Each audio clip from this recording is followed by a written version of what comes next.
अगर मैं गुरु जी के लिए 19-20 सुनता अथवा गुरु जी के लिए मेरे मन में 100% श्रद्धा के बजाय कुछ और होता दिखावा, तो मुझे इतना नहीं मिलता जितना औरों को मिला, उतना ही मिल जाता। बस औरों को मिले और वो अपनी ढपली अपना राग बनाने लगे, अपने तक डटे रहे बाबा। अच्छा, आखिरी श्वास गुरु जी ने मेरी गोद में लिया और उस समय जो निगाहों से जो कुछ हुआ वहां वाणी नहीं जाती।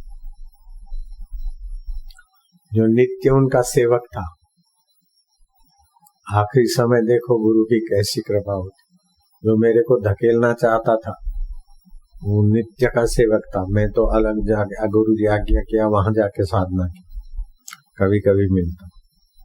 जो मेरे को भगाने में लगा, गुरु जी को जाने का समय हुआ तो उसको डबल ने भगा कर ले गया।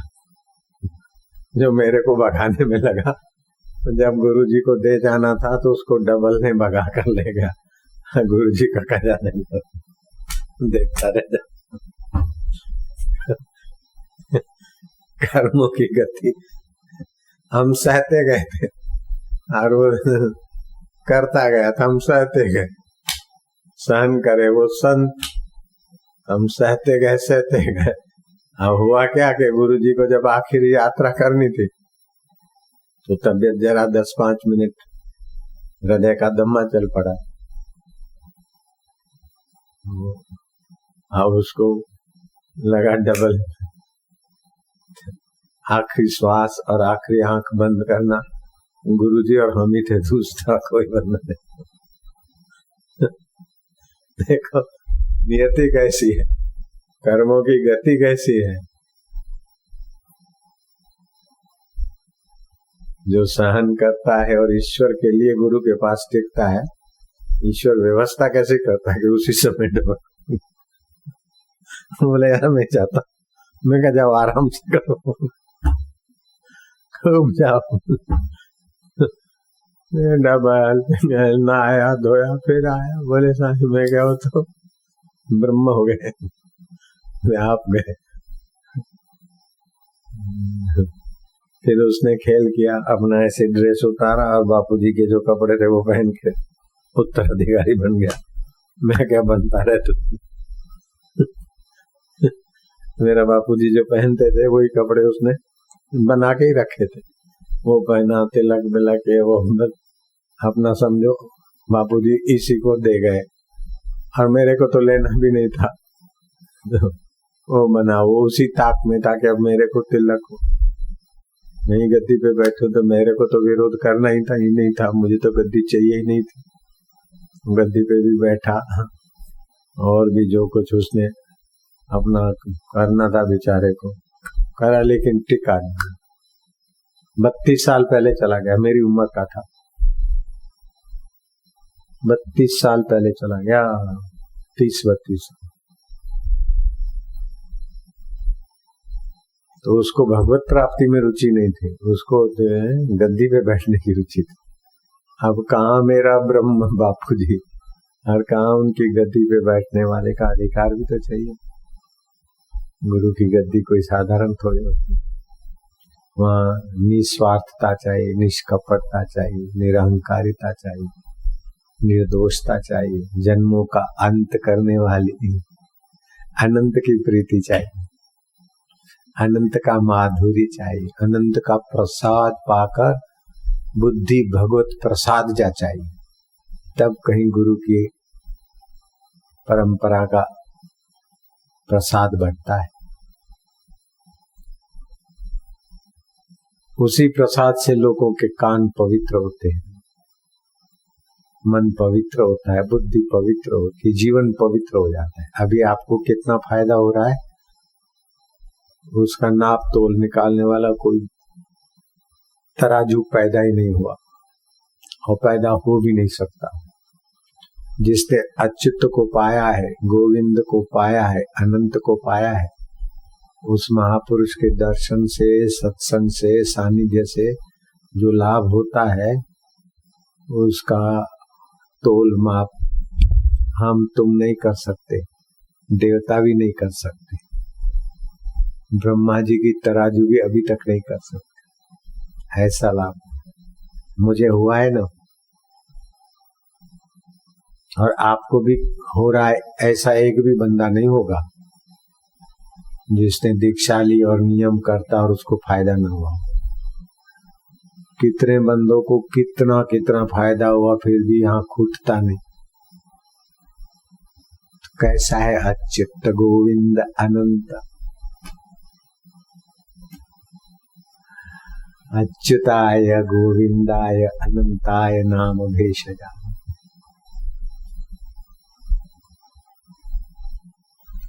विवेक क्या होता है? सामान्य विवेक तो सबको होता है, ये खाना ये न खाना, ऐसा उठना बैठना। लेकिन यहाँ विवेक, विशेष विवेक, अविनाशी आत्मा है और जगत विनाशी है, ऐसा जिनको विवेक हुआ। चैतन्य आत्मा नित्य है और प्रकृति में परिवर्तन है, ऐसा विवेक जिनको होता है। तो जैसे बाण देखकर कौवा भाग जाता है, ऐसे विवेक देखकर राग द्वेष भय शोक अभिनिवेश ये दुर्गुण भाग जाते हैं। फिर क्रोध करते हुए दिखेंगे लेकिन निमित्त मात्र, राग करते हुए दिखेंगे निमित्त मात्र। राग में सामान्य आदमी रागी हो जाता है, लेकिन वो जिनको आत्म प्रसाद की प्राप्ति हो गई वे राग में रागी नहीं होते हैं, व्यवहार में लेपायमान हुए होते हैं और अपने शाश्वत स्वरूप की मधुरता में ज्ञान में जगे रहते हैं। जैसे किसी डाली में फल लगा है, डाली को खींचा, फल बल तोड़ा, फिर डाली छोड़ दी तो अपनी जगह पर। ऐसे ही व्यवहार में आए, व्यवहार सामान्य आदमी के नहीं किया, जो ही उसमें से चित्त शांत हुआ उसी पर ब्रह्म परमात्मा। जैसे किसी के यहाँ तुम मेहमान होकर गए और कीमती अंगूठी तुम बाथरूम में भूल के आए, अब तुमको याद आया, अब जाना है लेकिन बाजार से ये काम कर, तो काम करते करते अनायास वो कीमती अंगूठी आपको याद आ रही कि कहीं हट न जाए, कोई ले न जाए। ये अंगूठी है 5-25 हजार की, लाख 2 लाख, उसकी स्मृति अपने आप होती है। इससे भी महान परमात्मा तत्व है, उसकी स्मृति उनको सहज में होती रहती। इसीलिए वे व्यवहार में होते हुए भी बार बार अपने आत्म स्वभाव में, उनको रटना नहीं पड़ता, खोजना नहीं पड़ता कि परमात्मा कहाँ है, आत्मा कैसा है। गुरु की कृपा से साधन भजन करते हुए, सत्संग करते हुए आ गई समझ में बात, बैठ गई अंतःकरण में, बस हो गया। फिर उसी में रमण करते हैं। उठत बैठत ओई उठाने कहत कबीर हम उसी ठिकाने। ऐसे महापुरुष आत्मा में होते तो उनके प्रति जो सद्भाव करते, उनको भी रस ज्ञान और प्रेरणा मिलती। जैसे हम साधना करते थे तो गुरु जी का चिंतन करते, गुरु जी से बातें करते तो प्रेरणा मिलती थी, बड़ा आनंद रहता था। ऐसे करते करते गुरु का आत्मा अपना आत्मा एकाकार हो जाता है।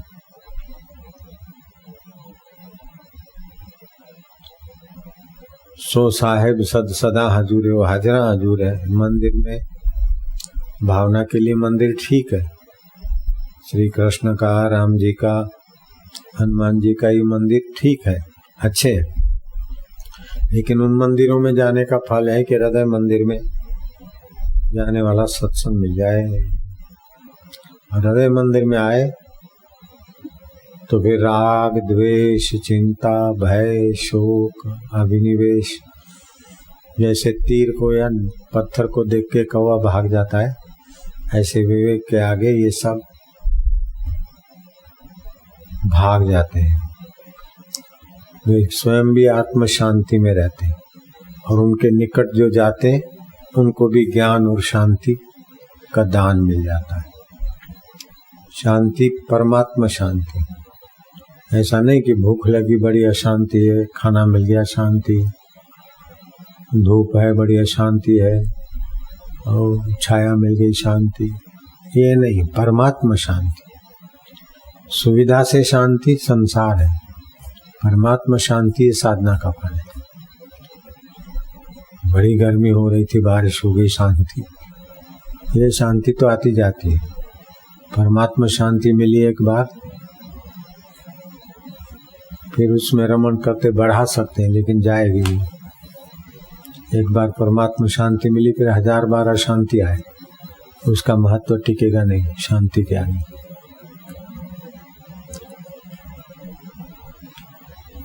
एक बार सूरज को देख लिया, फिर 1000 रात्रियां चाहिए, 1000 रात्रियां आई, फिर भी सूरज का ज्ञान नहीं छीन सकती।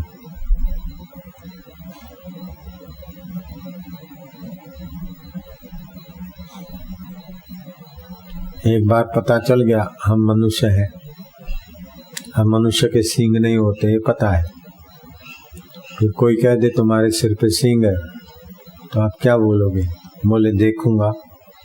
देखेगा काहे को? सींग थे नहीं, है नहीं, हो सकते नहीं, देखना क्या है? मनुष्य के आपको कोई कह दे तुम्हारे सिर पर सींग है, तो क्या देखोगे सींग है कि नहीं? अरे बोले चल, अरे तुम सींग वाले प्राणी हो, अभी नहीं है पहले थे तुम्हारे को सींग, अथवा अभी नहीं है पहले नहीं थे बाद में होंगे। न पहले थे, न अभी है, न बाद में रहेंगे।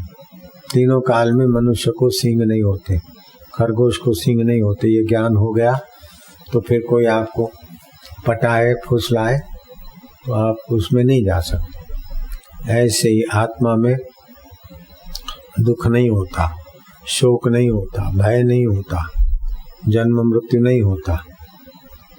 तुम आत्मा हो, उसको जानने से मुक्त आत्मा हो जाओ। जन्म मृत्यु होता है अज्ञान से, जन्म मृत्यु होता है संसार को सच्चा मानने से और अपने को न जानने से। अपने को मनुष्य जान लिया तो मैं सींग वाला हूं, ऐसा कोई मानोगे क्या? ऐसे अपने को आत्मा जान लिया तो फिर मैं जन्मने मरने वाला हूं, ऐसा नहीं मान सकते। जन्म होता है शरीर को मैं माना, संसार को सच्चा माना, निवरे रहे, तब जन्म मरण होता है। आत्मा को मैं जाना, संसार को स्वप्न जाना, चैतन्य को अपना जाना, नित्य है, शुद्ध है, फिर जन्म मरण काय होगा? भोगने की वासना होगी तो जन्म मरण होगा। ऊपर के लोकों में जाएगा, फिर चंद्रमा के किरणों से वस्तु में आएगा, फिर पिता के शरीर के द्वारा माँ के गर्भ में आएगा, फिर नाली में बहेगा। ये सारे दुख उसके सदा के लिए छूट जाते हैं, क्योंकि आत्मा का विवेक हुआ है। आत्मा विवेक के लिए ही मनुष्य शरीर मिला है। बोले मांगो तो मिलेगा, खटखटाओ तो खुलेगा।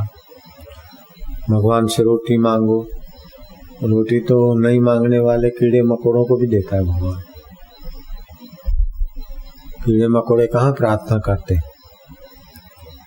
हम जंगल में घूमने जाते हैं, वहाँ कीड़े के लिए खाने की कोई चीज नहीं दिखती, फिर भी जी रहे, मकोड़े जी रहे।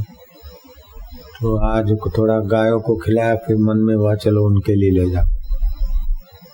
तो कीड़ों के मकोड़ों के जहाँ मिल थे वहां डाला। तो उन्होंने तो मेरे को नहीं बोला कि हमको खाने को दो। अगर हम नहीं भी डालते तो इतने दिन जिंदे थे तो क्या आज मर जाते क्या? ऐसा हमारे को स्वाभाविक हुआ, चलो ये जाए।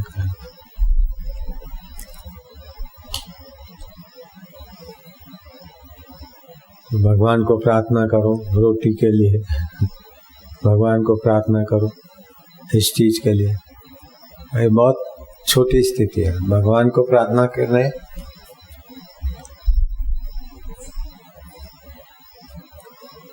कि तुम्हारे में प्रीति हो जाए, तुम्हारे और हमारे बीच की दूरी मिट जाए, हम क्या है ये पता चल जाए, अथवा तुम क्या हो ये पता चल जाए। भगवान को जान लोगे तो अपने को जान लोगे, अपने को ठीक से जान लोगे तो भगवान अनजान नहीं रहेंगे। भगवान से मांगे तो ऐसा मांगे, भगवान से मांगो मैं पास हो जाऊं, मुझे रोटी मिले, मुझे फलाना मिले, मरने के बाद स्वर्ग मिले। तो क्या तुम भगवान से मांगो? सम्राट से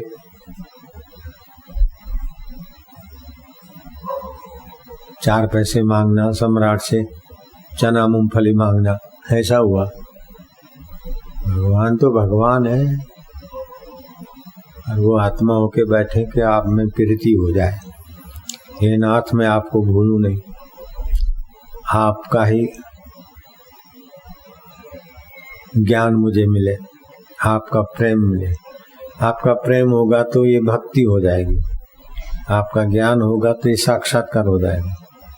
आपके लिए कर्म करूंगा तो कर्म योग हो जाएगा, लेकिन आपकी सत्ता लेकर संसार को चाहूंगा तो मैं तो संसारी हो जाऊंगा, दुखी सुखी होते हुए जिंदगी बिता दूंगा, अहंकारी हो जाऊंगा। मैं धनवान, मैं बुद्धिमान, मैं दुखी, ये भी तो अहंकार है। अहंकार कोई तो होता है मैं दुखी, मैं सुखी, मैं पापी, मैं पुण्यात्मा। हे नाथ, मैं तुमको भूलूं नहीं। भगवान को नहीं भूलेंगे तो अपने को पापी भी नहीं मानेंगे, अपने को पुण्यात्मा भी नहीं मानेंगे। पाप की एक वृत्ति आई चली गई, पुण्य की वृत्ति आई चली गई, उसको जानने वाले हम हैं। भगवान के प्यारे, भगवान हमारे प्यारे। अपने को ऐसा मानकर किसी कटघरे में नहीं खड़े रहो, मैं तो ऐसा हूं, मैं तो ऐसा हूं, मैं तो वैसा हूं। ये तो मन के भाव है, हम तो कई बदलते रहते हैं।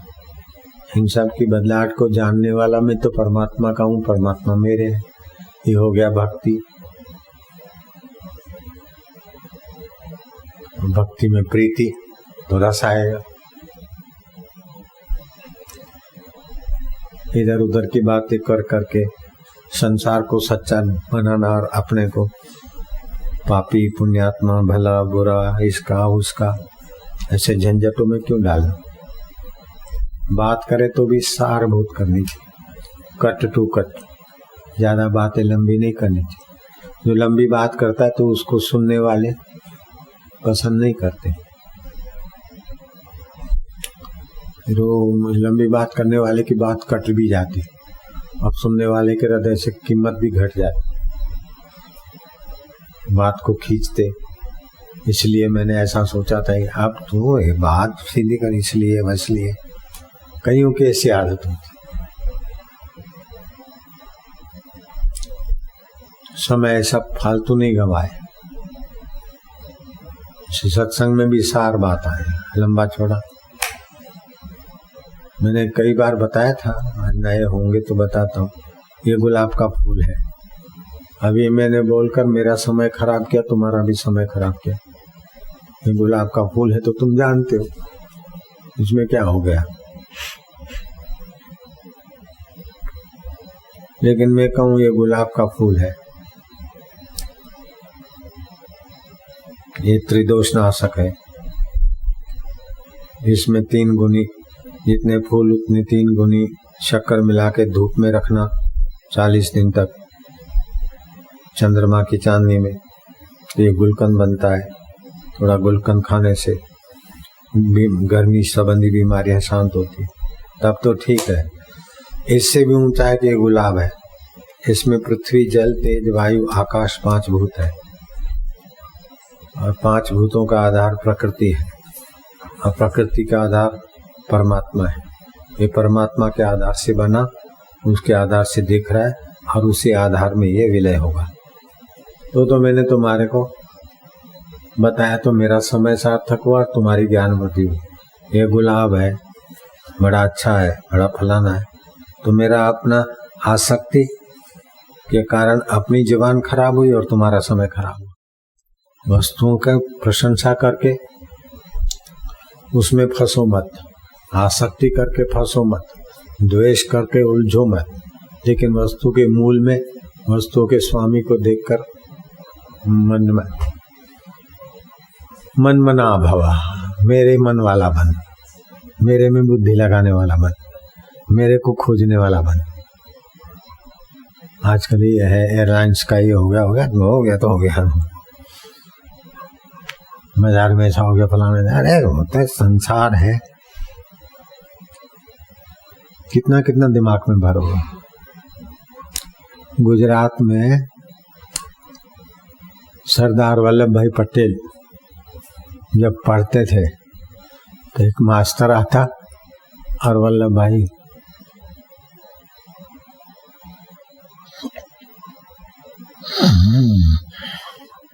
नींद कर लेते।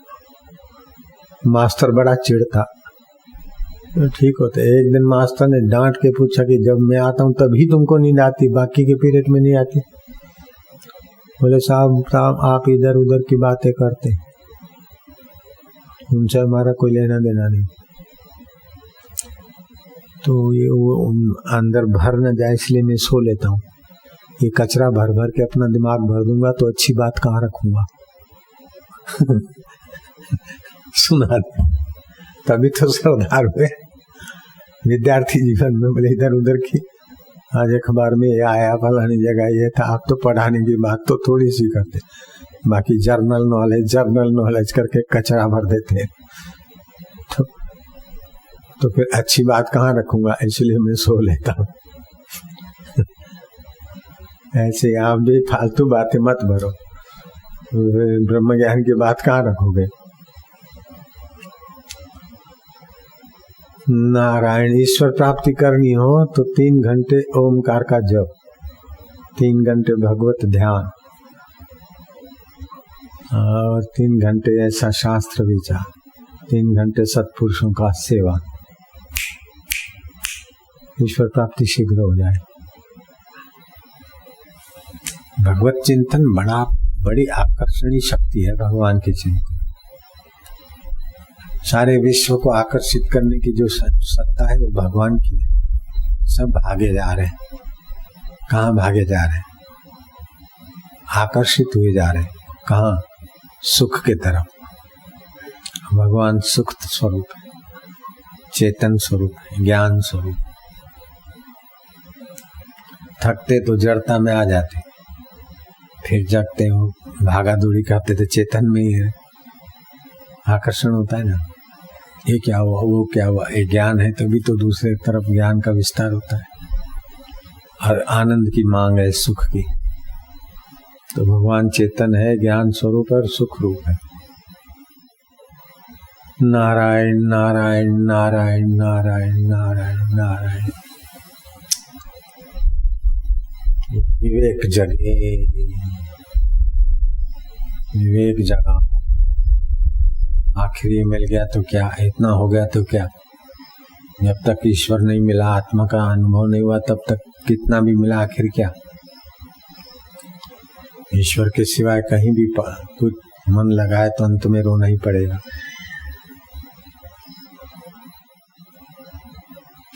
ईश्वर में मन लगाना कठिन नहीं है। जिनको कठिन नहीं लगता, ऐसे सत्पुरुषों का सत्संग सानिध्य मिलना कठिन। अब ये करो, अब ये करो, अब ये करो, यहाँ प्रेयर करो, यहाँ प्रेयर करो। प्रार्थना करने के बाद भी क्या क्या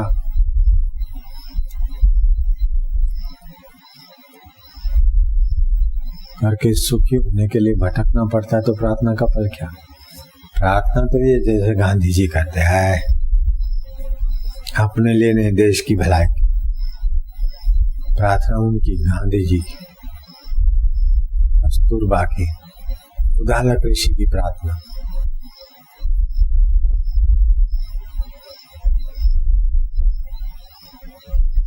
और भी जो सात्विक है, जिनका खान पान पवित्र है, प्रार्थना तो ऊंची में ऊंची प्रार्थना ये है कि बस मैं सुखी हो जाऊं, मुझे ये मिल जाए, ऐसा नहीं। मैं क्या हूं ये पता चले, अथवा आप कैसे मिले इसकी आप ही बता दे। आप में रुचि हो जाए, आप में प्रीति हो जाए। ये संसार बदलने वाला है, देखते देखते बदल रहा है, मिट रहा है, स्वप्न हो रहा है। लेकिन उसको जानने वाला ये देव मैं हूँ, उस पर संसार का पर्दा लगा है। मैं माई हूँ, भाई हूँ, अग्रवाल हूँ, पंजाबी हूँ, शर्मा हूँ, ये सब अहम के हैं, कवर हैं। ये सब हट जाए और मैं वास्तविक में जो हूँ उस प्रसाद में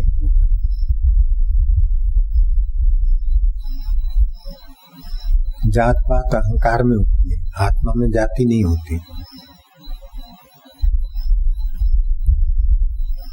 मैं हूँ, मैं तो शुद्ध है, हूँ तो शुद्ध है। तो यह वह और मैं, तो यह भी दिखेगा मैं से, वह भी दिखेगा मैं से। वह और यह आके चला जाएगा, लेकिन मैं मुझसे कभी नहीं जाता। यह तो कितनी बार आया, वह भी कितनी बार आया, लेकिन मैं कभी आया कभी गया क्या? मैं के ऊपर अहंकार की परत पड़ी है, मैं दुखी। जैसे सैटेलाइट में कितने प्रोग्राम जाते, ऐसे मैं ऐसा सैटेलाइट है कई प्रोग्राम उसके सिर पर भरते, फिर जब जैसा निकालना चाहे ऐसा निकलता रहता है। सैटेलाइट की गहराई में तो विद्युत काम करती है, ऐसे मैं के गहराई में तो परमात्मा चेतना है, वही सार है।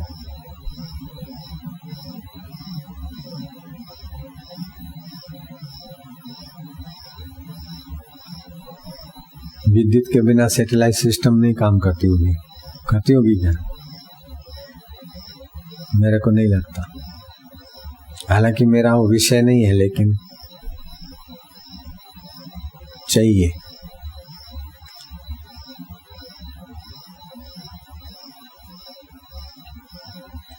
ऐसे चेतन के सिवाय मैं नहीं उठेगा। उसके ऊपर मैं चेतन, फिर मैं ब्राह्मण, ये अहम आ गया। मैं गरीब, ये भी अहम है। मैं दुखी, ये भी अहम है। मैं बहुत जानता हूँ, ये भी अहम है। मैं नहीं जानता हूँ, ये भी अहम है। मैं पापी हूँ, ये भी अहम है। पुण्यात्मा हूँ, ये भी अहम है। मैं क्या करूँ, ये भी अहम है। सैटेलाइट में कितने प्रोग्राम हो जाते हैं, इंटरनेट में कितना लोग डाल देते, भरते जाओ भरते जाओ। ऐसे ही चैतन्य की सत्ता में जो संस्कार डाल दो, फिर एक जन्म पूरा हो, कई जन्म तक घूमता रहे। अब क्या करें, हटाओ उस सारे प्रोग्राम को, शुद्ध रूप से देख लो।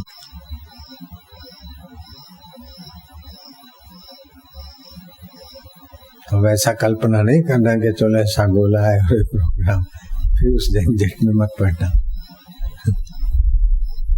तो फिर नई गाड़ी नई पटरियां बनाएगी। आप कैसे मिले आप ही जानते हैं महाराज, हम नहीं जानते कि आपको हम कैसे खोले। सो जाने जासुदेव जनाई, वही जान सकता है जिसको आप जताते हैं। सो जाने जासुदेव जनाई, जानत तुम ही हो जाए। आपको वही जान सकता है जिसको आप जताते, और जिसको आप अपना आपा जताते वो आप मय हो जाता है। तो महाराज हमें आपकी प्रीति दीजिए, आपकी भक्ति दीजिए। आपका वास्तविक स्वरूप क्या है? हम तो आपके वास्तविक स्वरूप की सत्ता लेकर उसके ऊपर मैं के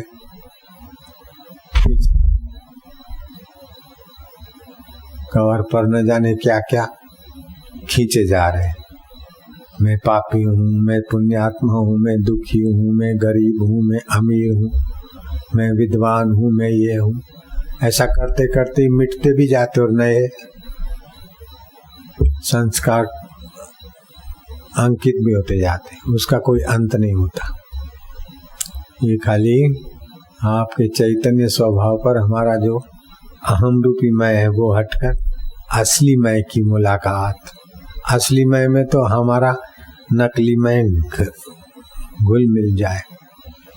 जैसे समुद्र असलियत है लेकिन मैं तरंग हूँ। अरे तू पानी के बिना तरंग कैसे? ऐसे तुम्हारी असली मैं के बिना मेरी मैं कैसे महाराज? मेरी मैं मुझे फंसाती है, मेरी मैं तुझ में डूबे महाराज। मेरी मैं तुझ में डूब जाए, जैसे लहर सागर में डूबे ऐसे मेरी मैं तुझ में डूब जाए। और फिर ये तू और ये मैं न रहे। हे नाथ, हे प्रभु, हे गोविंद, हे गोपाल। भगवान के नाम का उच्चारण, सुमरण। जब उस चैतन्य में जगत के संस्कार डालते तो अहम हो जाता है, प्रीति के संस्कार पढ़ते तो भक्ति हो जाती, और असली मैं को खोजते खोजते नकली मैं विलय होता है तो ज्ञान हो जाता है। अर्थात कर्म मार्ग, भक्ति मार्ग, ज्ञान मार्ग और संसार का फसन मार्ग। अगर संसार की चीजों को पाकर आप कुछ बनना चाहते तो ये फंसने का मार्ग है। उन चीजों का सदुपयोग करके भगवान में आगे बढ़ना चाहते तो कर्म योग है, उसमें प्रीति करके आगे बढ़ते तो भक्ति योग है। लेकिन मैं क्या हूँ या भगवान आप क्या हैं ऐसे तड़प लगाकर खोजते तो ज्ञान योग है। तो 4 अवस्था हो गई। चौथी अवस्था में तो सारे फंसे, मैं गरीब, मैं अमीर, मैं दुखी, मैं सुखी, मैं वकील, मैं डॉक्टर। इसमें तो सभी लोग फंसे अपने, कोई निकलता है। कर्म करते, भक्ति करते, ज्ञान करते। रात को गहरी नींद में देखो, हम शांत होता है तो कैसे थकान मिटती। मैं डॉक्टर हूँ, याद करके आप नींद नहीं कर सकते। मैं धनवान हूँ अथवा धन का हीरे जवाहरात की मुट्ठी भर पकड़ के आप नींद नहीं कर सकते। कितने भी कीमती हो, करोड़ों रुपए के हीरे हैं, पकड़ रखो 4 दिन, सो मत, हो जाएगा। तो ये संसार तो छूट जाता है लेकिन अपना आपा नहीं छूटता, नींद में भी रहता है। तभी तो खून का प्रवाह चलता है, श्वास चलता है। तो एक होती जागृत अवस्था। अभी जो जागृत अवस्था है उसमें भी भगवान की सत्ता है, लेकिन नकली में ढक के बैठा है। मैं फलाना हूँ, मैं फलाना हूँ, मैं सत्संग सुन रहा हूँ, मैं सत्संग कर रहा हूँ, मुझे जाना है, आना है। इस प्रकार का कवर है। स्वप्न आया तो हिता नाम की नाड़ी में जो संस्कार लेके ऐसा स्वप्न दिखा, तो जागृत के समय जो दिखा वो स्वप्न में नहीं है, लेकिन जो जागृत में जागृत देखता था वही स्वप्न देख रहा है। फिर गहरी नींद में न स्वप्न है न जागृत है, कुछ भी नहीं है, फिर भी वह असली मैं चैतन्य है। लेकिन ये संस्कारों का पर्दा पड़ा है। जब सत्संग साधन करते, गुरु कृपा की कुंजी लगती, पर्दा हटता है तो तुरीय अवस्था आती है। जागृत स्वप्न सुषुप्ति वेति नित्यम तद ब्रह्म निष्कलहम न च भूत संगम। जागृत आई चली गई, स्वप्न आया चला गया, सुषुप्ति आई चली गई, लेकिन फिर भी जो नहीं जाता है वो है असली में। जागृत को जो जानता है, स्वप्न को जो जानता है, गहरी नींद को जो जानता है, न जानने को भी जो जान रहा है, मैं कुछ नहीं जानता हूँ, उसको कौन जानता है? वो है तुरीय परमात्मा। इतना सरल है कि हे राम जी, फूल पत्ता और टहनी मसलने में परिश्रम, अपने आत्मा को जानने में क्या परिश्रम? ऐसा सरल है। लेकिन नकली मैं का इतना प्रोग्राम जमा हो गया है कि वो असली मैं ढक गया। जब भी सोचेंगे कि जरा ये हो जाए, बेटे ठीक रहे, बच्चा ठीक रहे, ऐसा हो जाए, अरे फिर क्या होगा, जरा ऐसा हो जाए, जरा ऐसा हो जाए, टेम्परेरी ऐसा वैसा करके ये नकली मैं बना रहना चाहता है।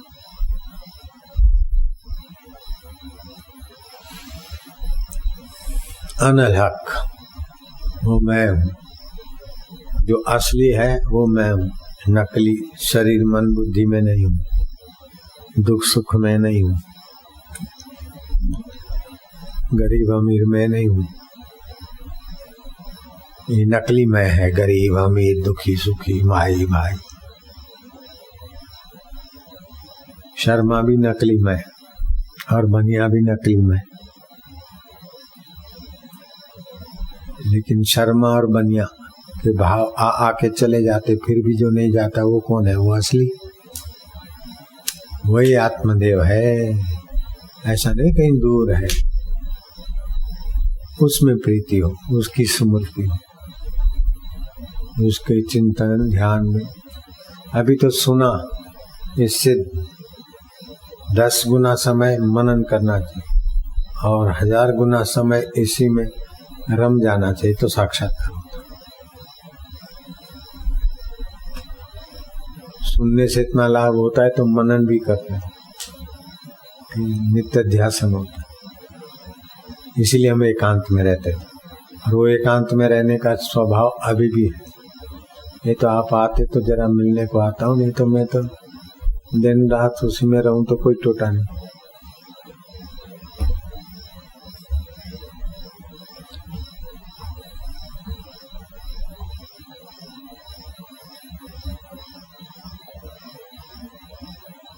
शांत आत्मा, सुखद आत्मा,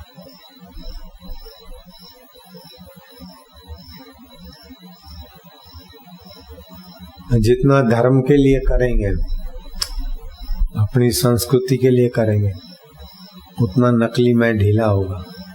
नकली में संकीर्ण होता है, धर्म और संस्कृति विशाल होती है। जितना धर्म के संस्कृति के लिए करेंगे उतना विस्तार होगा चित्त का। अपने परिवार, अपने शरीर के लिए या परिवार के लिए करे तो सीमित जीवन होगा, बहुतों के लिए होता तो जीवन विशाल हो जाएगा, और फिर परमात्मा के लिए हो तो फिर जीवन परमात्मामय हो जाएगा।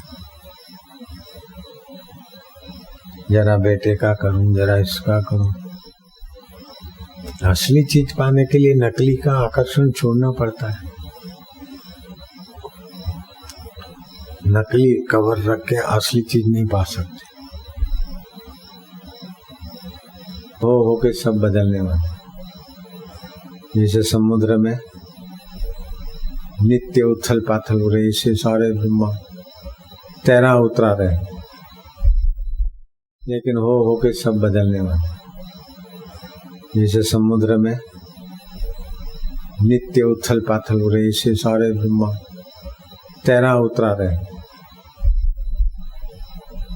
जैसे सरोवर के पानी से कल्पना करो, बर्फ के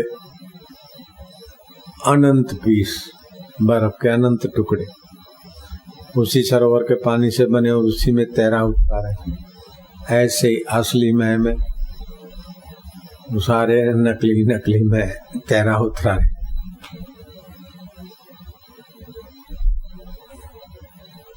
लेकिन बने सब असली से ही है। ये बर्फ के टुकड़े जो है वो नकली है, पानी असली है। बर्फ की आकृति पानी से अलग दिखती है अपने को, जो अलगाव है नकली है। तत्व रूप से जो पानी है वही बर्फ है और वही बाष्प है, वही गंगा जी है, वही यमुना जी है। ऐसे असली में देखो तो सब वही है, सब वासुदेव है। बोले सब भगवान है, तो इस ढंग से तत्व रूप से सब भगवान है।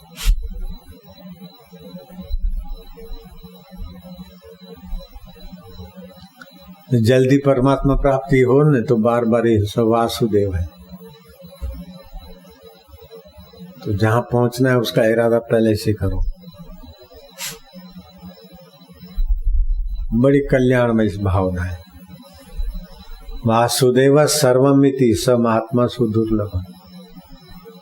पक्षी की चहचहाट, हाथी का चिखाड़ना, घोड़े का हुंकारना, सब तेरी लीला है, सब तो ही है, सब तो ही। ऐसा चिंतन करो तो भी काम हो जाए। आप पे लाडा, लाडा भी तू ही बना है, लाडी भी तू ही बना है, वाह वाह, दुल्हा दुल्हन तू ही लीला कर। बड़ा आनंद रहेगा, जल्दी से भगवत भाव हो जाएगा।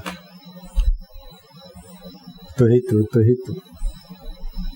कीड़ी में तू छोटा, हाथी में बड़ा, बच्चा बन के उमा उमा करता है, माँ बन के चुप कराता है, भिखारी बनकर भीख मांगता है, दाता बनकर देता है, चोर बनकर चुराता है और सिपाही बनकर भागता है।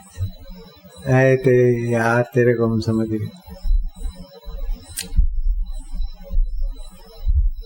ये लोग ऐसे, अरे आजकल तो ये पढ़ो। हे राम जी, जैसे जहाज के आश्रय से समुद्र के पार होते हैं, वैसे ही संत जन संसार रूपी समुद्र से पार करने वाले हैं। जिनको संत जनों का आश्रय हुआ है वे ही तरे हैं। संत जन संसार समुद्र के पार के पर्वत हैं। जैसे समुद्र में बहुत जल होता है तो बड़े तरंग उछलते हैं और उसमें बड़े मच्छ रहते हैं, पर जब उसका प्रवाह उछलता है तब पर्वत उस प्रवाह को रोकता है और उछलने नहीं देता। वैसे ही चित्त रूपी समुद्र में इच्छा रूपी तरंग और राग द्वेष रूपी मच्छ रहते हैं, और जब इच्छा रूपी तरंग का प्रवाह उछलता है तब संत रूपी पर्वत उसको रोकते हैं। सुबह जल्दी स्नान करना, जप करना, ध्यान करना, सेवा करना, स्मृति करना, ये सब शुभ गुण है। ये जीव को ईश्वर प्राप्ति की योग्यता देने में मदद करते हैं। ये पुण्य कर्म है, सात्विक है। निंदा करना, देर से उठना, अरे बोले इसने उसको मार दिया, आ गया तमस आया तो मार दिया, मुक्का मार दिया उसने, उसको ऐसा कर दिया, तो तमस वृत्ति आती है, कभी रजस आती है, कभी सात्विक आती है। ये तो सभी में होता है, तमस रजस सात्विक। तो स्नान दान पुण्य करते तो सात्विक ज्यादा रहता है। जरा सत्कर्म से सत्व बढ़ता है।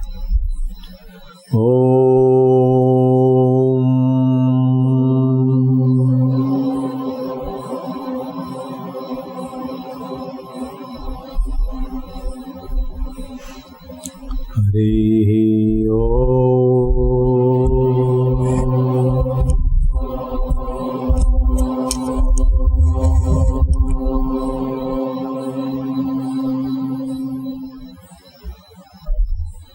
जगत देखते देखते बीत रहा है, तो बीते हुए को याद करके शोक मनाना, आने वाले का भय करके भयभीत होना, ये साधारण व्यक्तियों का स्वभाव होता है।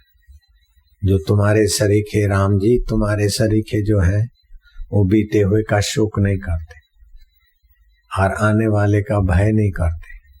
वर्तमान में यथा योग्य व्यवहार करते हैं, लेकिन कर्तृत्व के बोझ से रहित होते हैं। न चाहने पर भी सुख आता है, यश आता है, ऐसे न चाहने पर भी दुख या अपयश या रोग, ये सब प्रारब्ध और प्रकृति के प्रवाह में आता रहता है। मूढ़ मनुष्य इसमें सतबुद्धि करके या तो इतरा जाते या तो घबरा जाते, लेकिन ज्ञानवान न अहंकार करके इतराते हैं, न परिस्थितियों से डर कर घबरा जाते हैं, प्रतीत प्रवाह में यथा योग्य करते। तुम सदा ज्ञान की दृष्टि लो। हे राम जी, सूरमा होकर युद्ध करो, लेकिन अंदर से शिला किनाई रहो। लेते देते खाते रहो, हम मना नहीं करते, लेकिन अहंता मत करो। लेने देने खाने करने कराने की अहंता मत करो।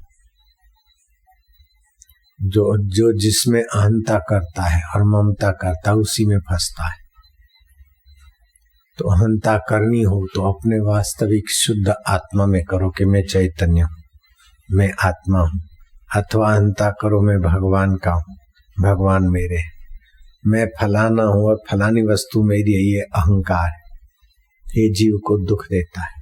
लेकिन मैं भगवान का हूँ, भगवान मेरे, ये प्रेमा भक्ति को। और वास्तविक मैं क्या हूँ और भगवान क्या है उसको खोजे तो ये ब्रह्म ज्ञान हुआ। भगवान के निमित्त दूसरों की यथा योग्य शास्त्र सम्मत सेवा करे अपने बल के अनुसार, ये कर्म योग हो गया। कर्म योग से अपने आत्मदेव को जान लो, भक्ति योग से अपने आत्मदेव को जान लो, अथवा ज्ञान योग से जान लो, अथवा तीनों साधन थोड़े थोड़े करके सतपुरुष की कृपा से जान लो, अथवा ये तीनों साधन नहीं है लेकिन कोई ज्ञानवान है, गीता में आता है, और उनके बताए हुए मार्ग के अनुसार उनमें श्रद्धा भक्ति करके उस आत्मदेव की यात्रा करो तो भी ज्ञान हो जाएगा। लेकिन अपने आत्मा का ज्ञान पालो। दुनियावी ज्ञान तो पेट भरने तक का है, और कितना भी पेट भरने के साधन हो, हृदय को भगवत रस से नहीं भरा, भगवत ज्ञान से नहीं भरा, भगवत शांति से नहीं भरा तो जीवन व्यर्थ हो जाता है। पेट तो कीट पतंग भी पाल रहे हैं, कुत्ते और घोड़े, गधे और मेढक और चूहे, गिलहरियां भी पेट भर लेती और बच्चे कर लेती। ये कोई बड़ी बात नहीं। अपने जीवन को ऐसा संवारो कि किसी भी परिस्थिति का प्रभाव चित्त में ना पड़े और चैतन्य स्फुराता रहे, उसकी सत्यता दिखती रहे। मरने से डरो नहीं, किसी को डराओ नहीं। आप भी ज्ञान बढ़ाओ और दूसरों का भी ज्ञान बढ़ाओ। आप भी प्रसन्न रहो, सुखी रहो, दूसरों को भी सुख दो। ये आपका असली स्वभाव है। मरने से डरना डराना ये नकली स्वभाव है। नकली शरीर को मैं मानकर डरना डराना होता है। नकली शरीर में जड़ता होती है, नकली शरीर में दुख है। कितना भी खिलाओ पिलाओ घुमाओ फिर भी कभी न कभी कोई न कोई खांसी दम्मा बीमारी ये वो, अंत में जलाओ और मरो। तो ये तुम्हारा असली स्वभाव नहीं है। असली स्वभाव तुम्हारा सत्य है, असली स्वभाव तुम्हारा चेतन है, असली स्वभाव तुम्हारा आनंद है। तो अपने स्वभाव में स्थित होकर यथा योग्य कर्म करो। अपने शुद्ध स्वभाव में नकली व्यवहार को महत्व न दो। जैसे रंगमंच पर कोई नाटक करता है, हरिश्चंद्र बनता है और थोड़ी देर के बाद चपरासी बनकर आता है, फिर जाकर वेश बदल कर तीसरा पार्ट अदा करता है, तभी भी उसको पता है कि मैं वही हूँ। इस प्रकार प्रारब्ध वेग से जो कर्म आ जाए, पत्नी के आगे पति, पिता के आगे पुत्र, गुरु के आगे शिष्य, शिष्य के आगे गुरु का व्यवहार करो। लेकिन अंदर से जानो कि ये सब माया मात्र है, ये मात्र संसार का एक खिलवाड़ मात्र है। सत्य चित्त आनंद स्वरूप परमात्मा मेरा जो का त्यों है। ओम शांति, ओम माधुर्य, ओम प्रभु जी, ओम प्यारे जी, ओम मेरे जी, ओम ओम ओम।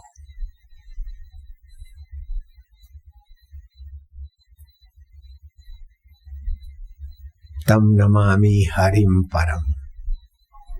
जो परम पुरुष है, जो पाप ताप और अज्ञानता हर लेता है, मैं उसे नमस्कार करता हूँ। तम नमामि हरिम परम। शुकदेव जी महाराज ने राजा परीक्षित को भागवत की कथा सुनाई और उसमें भी आखिरी सिद्धांत की बात कहते हुए सिर पर हाथ रख दिया कि राजन, तुम्हारे आगे जो मैंने इतिहास के और इन सूरवीर राजाओं की और रासलीला, हास्य रस, विचार रस, भक्ति रस, ये सब जो चर्चाएं की, ये सब तुम्हारे मन रूपी पक्षी को शब्दों की जाल में फंसाने के लिए। सार बात यही है कि तुम इस दुर्मति का त्याग करो कि ये शरीर मैं हूं और मैं मर जाऊंगा। तुम शरीर पहले भी नहीं थे और बाद में भी नहीं रहोगे, लेकिन तुम चैतन्य हो। अहम ब्रह्म परम धामम, ये भागवत में आता है। सिर पर हाथ रखा, तुम ये निर्णय करो, अहम ब्रह्म परम धामम परमानंदम परम पदम, मैं ही आत्मा ब्रह्म हूँ। यहाँ जो चमचम चमक रहा है, स्फुरा रहा है चैतन्य, वही सबके हृदय में और सारे ब्रह्मांड में व्याप रहा है। अहम ब्रह्म परम धामम परमानंद परम पदम, परम पद में ही हूँ। मरने वाला शरीर अथवा बदलने वाला मन या बुद्धि में नहीं हूँ, मैं उसको जानने वाला। इस प्रकार अपने स्वभाव में स्थित हो जाओ, तुम्हारा मंगल हो पुत्र। और परीक्षित का अज्ञान मिट गया। सात्विक जीवन पहले ही था, फिर मौत सामने है, 7 दिन में तो मरना है। 7 दिन तक उस महाबुद्धिमान राजा परीक्षित ने अन्न जल का त्याग कर दिया और कथा सुने और उसी विचार में पड़ा रहे। तो ज्ञान निष्ठा तो होनी है। 7 दिन के अंदर साक्षात्कार हो, ब्राह्मी स्थिति प्राप्त कर कार्य रहना शेष। भगवान के दर्शन हो जाए फिर भी साक्षात्कार करना बाकी रह जाता है, और साक्षात्कार कर लिया तो भगवान जी के दर्शन की भगवान को तकलीफ देने की जरूरत ही नहीं। भगवान जैसे भगवान है वो साक्षात सच्चित आनंद में टिके।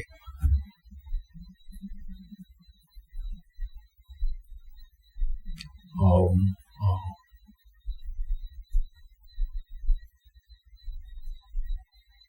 ओम ओम माधुर्य। ओम ओम सत्यम शिवम सुंदरम। जो सत्य है अकाल पुरुष, वही शिव है कल्याण स्वरूप, और उसी का सौंदर्य विश्व में व्याप रहा है। ये फूलों का आकर्षण और सौंदर्य किसकी सत्ता से? सत्यम शिवम सुंदरम। इस ढांचे में जो ज्ञान है, प्रेम है, समझ है, खुशी है, वो कहाँ से है? सत्यम शिवम सुंदरम। जहां जहां विशेषता दिखे वहां उसी का निखार। जो भी सुखद है, प्यारा है, सत्य है। बोले कुछ लोग तो बोलते हैं कि परमात्मा सत्य है, आत्मा सत्य है और संसार झूठा है, मिथ्या है। और कुछ लोग बोलते संसार सत्य है। तो कौन सी बात माननी चाहिए? दोनों बात सही है। जो बोलते हैं संसार सत्य है उनके लिए संसार सत्य है, और जो बोलते हैं संसार मिथ्या है या झूठा है, आत्मा परमात्मा सत्य है, उनके लिए आत्मा परमात्मा सत्य है, संसार झूठा है। तो झूठे सुखों में आकर्षित मत हो, झूठे दुखों में बहो मत, झूठे आकर्षणों में रहो नहीं। अपने सत स्वभाव में आते आते आत्मज्ञान में आ गए।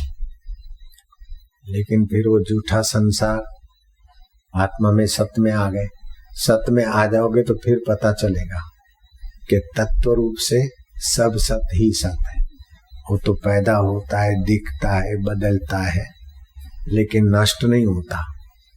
जैसे ये फूल है, दिखे हैं, तुमको लगेगा नष्ट हो गया, लेकिन इसके कण जहां से आए वहां चले जाएंगे। जल जली अंश में जाएगा, गंध गंध अंश में जाएंगे।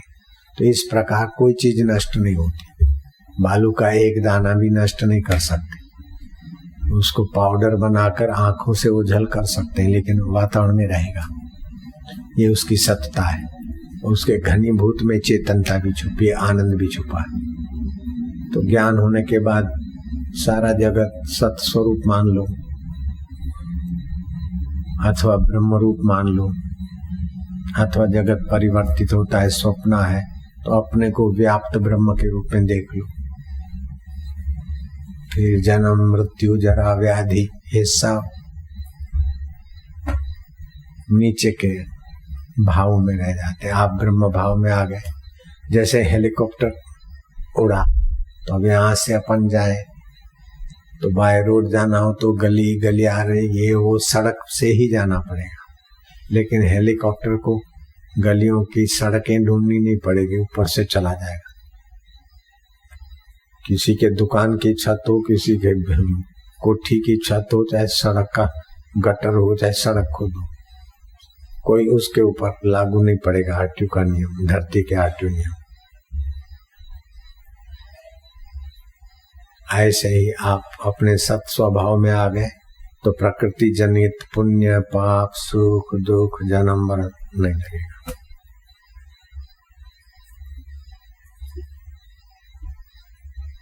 मुक्त आत्मा हो जाओगे, महान आत्मा हो जाएगी, तृप्त आत्मा हो जाओगे। अभी तो हे नाक तू सुख दे परफ्यूम का, हे जीभ तू चटोरेपन का सुख दे, हे कान तू वाहवाही का सुख दे, हे त्वचा तू स्पर्श का सुख दे, हे काम इंद्री गंदी इंद्री तू संभोग का सुख दे। भिखमंगों की नाई इन गंदी इंद्रियों के द्वारा सुख के पीछे जीव बेचारा दुखी हो जाता है। अपने सुख स्वभाव में आ जाएगा, फिर खाएगा लेगा देगा, लेकिन सुख भीतर नहीं भरेगा, अंदर से सुख बाहर बांटेगा। क्योंकि सुख का मूल स्तोत्र सत्यम शिवम सुंदरम, वो उसको पता चल गया गुरु कृपा से। साधन भजन करते करते जितना ईमानदारी से साधन करेगा उतना गुरु के प्रति आदर होगा, जितना सच्चाई से भगवान की चाह होगी उतना ही संत के लिए श्रद्धा बनेगी। भगवान के लिए चाह नहीं है और स्वभाव में क्रूरता है तो संत ब्रह्मा जी जैसे मिले तो भी आदमी फायदा नहीं ले सकता। मूर्ख हृदय न चेत यद्यपि गुरु मिले बिरंची सम, ब्रह्मा जी जैसे गुरु मिले